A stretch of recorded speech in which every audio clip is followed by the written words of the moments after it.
Hello दोस्तों, नमस्कार। हम लोग डिस्कस कर रहे थे आरबीजेई क्वेश्चन पेपर 2025 जो 4 जून को हुआ था उसके सॉल्यूशंस की। तो क्वेश्चन 5 क्या कह रहा है?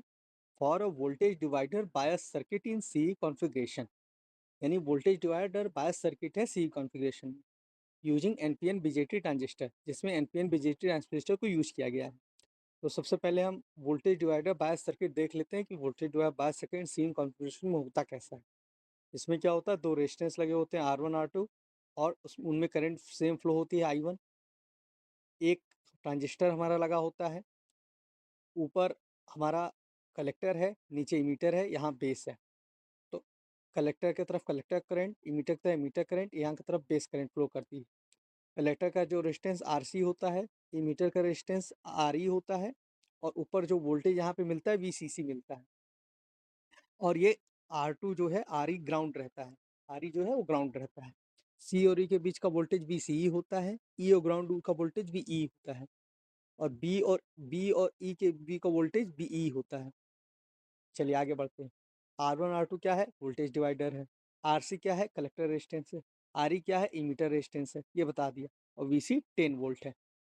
अब आगे क्वेश्चन पढ़ते हैं कि voltage divider circuit C configuration जो दिया हुआ है, एनपीएन बीजेटी ट्रांजिस्टर है कि VCC हमारा 10 वोल्ट है, resistance at collector and emitter is RC 2 kilo ohm दिया है, RE 500 ओम दिया है।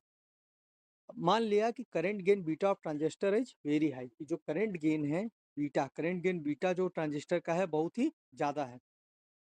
तो अगर बहुत ही ज़्यादा है करंट गेन, तो आगे कह रहा है determine the approximate maximum value of collector current. Approximate maximum value of collector current हमें चाहिए for the voltage divider bias circuit. तो हम क्या करेंगे, ये देखेंगे मैक्सिमम मैक्सिमम कलेक्टर करंट हमको निकालना है।